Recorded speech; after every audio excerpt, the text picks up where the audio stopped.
So these are the pots on the front porch that we are going to be trimming out for the holidays.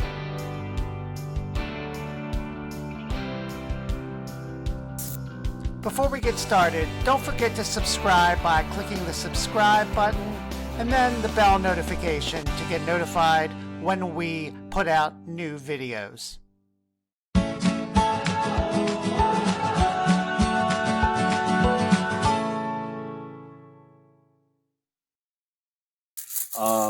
These were dragon leaf begonias, and instead of pulling all of the roots out of these plants, I'm just going to cut them off. And what the reason is, you're going to have, with loose soil and stuff, this will create more of a sort of like an oasis or foam or whatever for the twigs of the branches To stick them in there. to stick them in these root balls and to prevent them from blowing around in the wind. So, of course, in the spring, when we plant plants in here, we'll remove those roots so we can plant new plants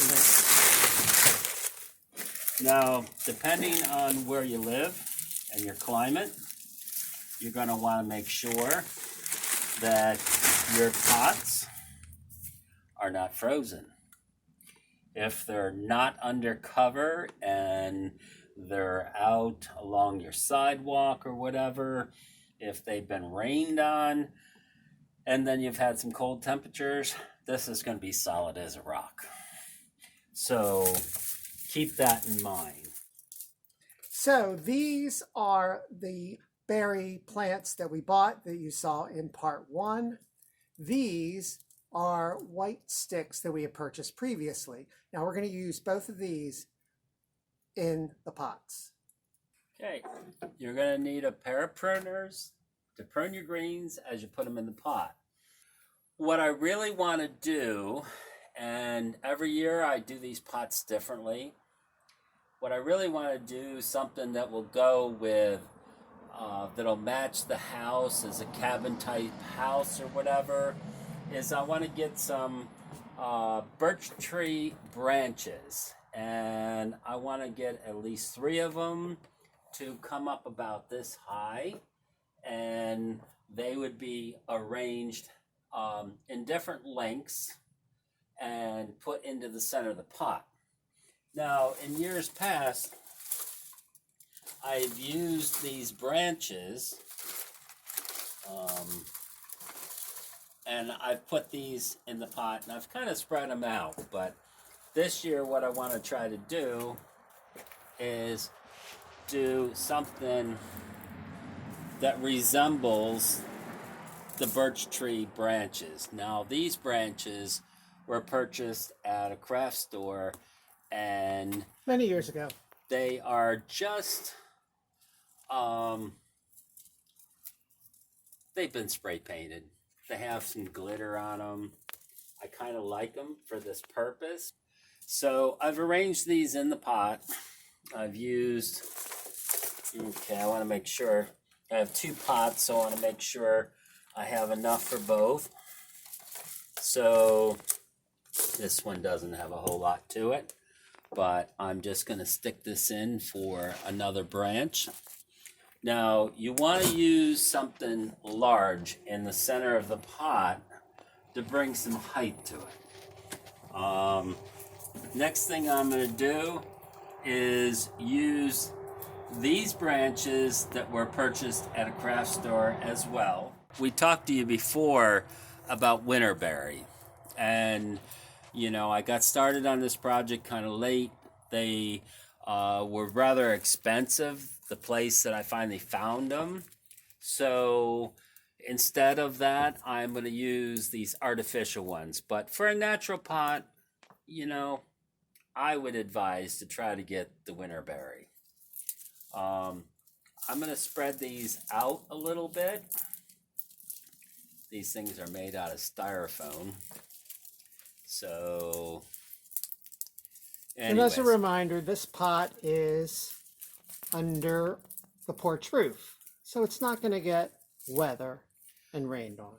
Quite often when you use things like with these styrofoam balls on them, if they get wet and they freeze, and if they're out in the opening, sometimes the paint will peel off the balls. So I have that one on that side. I'm going to put a second one on this side, keeping in mind that I need to leave my opening free. We have two for each pot, Art, not three, in case you don't remember that. That's okay. Right. So I'm kind of spreading these so they kind of go around the pot. So it looks like I have several branches. As you see, they're it kind of looks like there's several branches because we're going to have greens around the base. So there you have it as far as having something with some height, something with some color. And now we're going to start filling in with greenery. So as I said, we are going to use white pine branches. I'm going to start sticking these in around. I want some tall branches to go up in the center a little bit. I think I'm going to just cut this right here and try to use that with some height. Now, as you're doing this, you'll kind of see, you'll feel for an eye of, like right now, I'm putting this in. It's okay. It's towards the back. It gives it a little bit of height, and it's okay. I like a little bit of different levels as we go along here.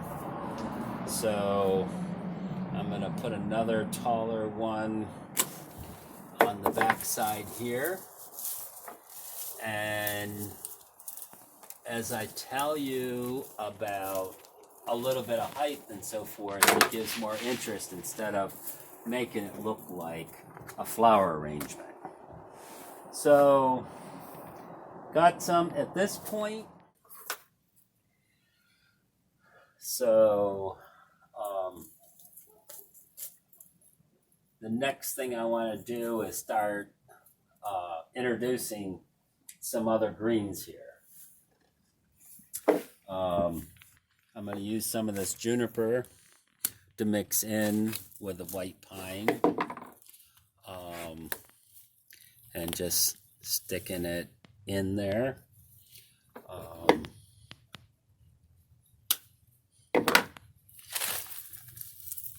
And as you can see, it's starting to... that really adds the juniper. Yeah. The white pine's neat, but I like the juniper even more.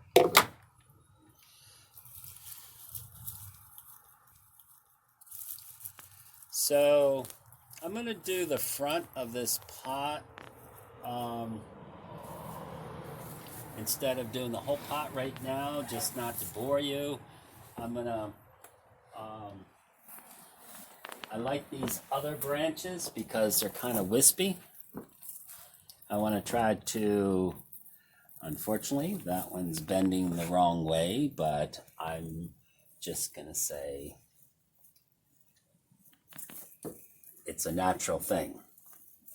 I'm going to stick these in along with those other greens so they give some falling effect over the edge of the pots.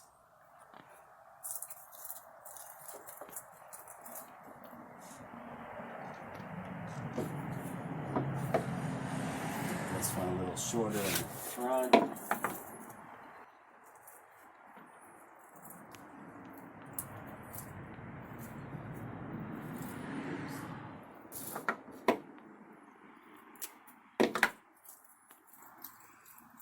And that gives us some,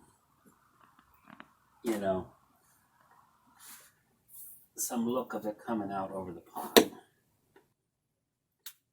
drooping down over the sides here. Yeah. I would call this kind of, as a summer pot, I would call these, you know, this would be your thriller. The white pine, the other greens are your filler, and these are your spillers.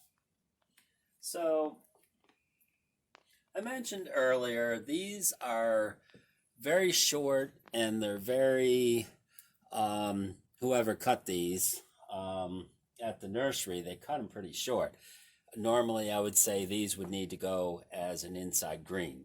But I'm going to experiment today, and I'm going to put these in and bunch them up and put them in all the way around the edge of the pot. Now, mind you, I'm going to leave that one because it's longer. You can use any kind of greens possible. Just experiment with them. And, you know, you have kind of a base idea that we're showing you here. This is something new that I'm doing this year as far as creating a ring, a different interest around the edge of this pot. I really like that, Art. That's kind of like the finishing touch around the edge, I think.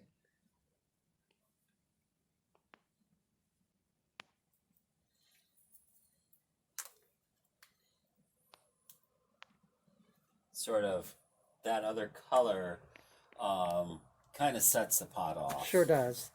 That looks really pretty.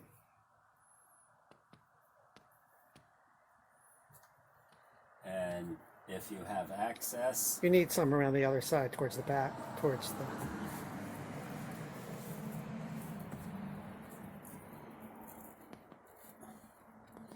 see, when I was choosing greens out in the driveway, you know, I kind of put my thoughts together as far as, okay, I have these berries. I really don't think I want to add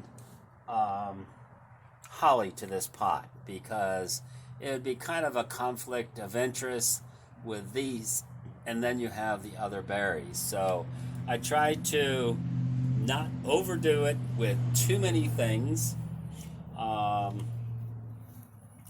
and kind of, you know, keep it simple.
And there you have it.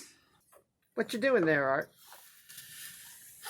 Well, we have this antique sled that we've picked up, and instead of just having a little old red bow on it, I'm adding a few more greens.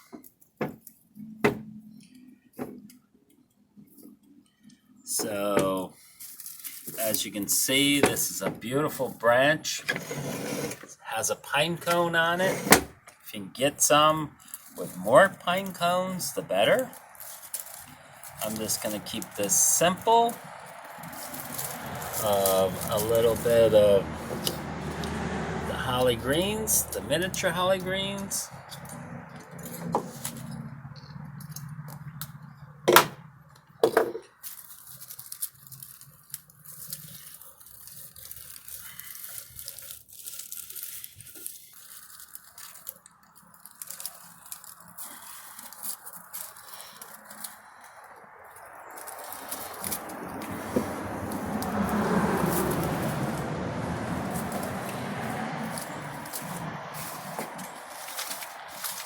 Put my bow on it. That's going to look nifty. Just nifty. I have a client that says that a lot. That's where I got that phrase from.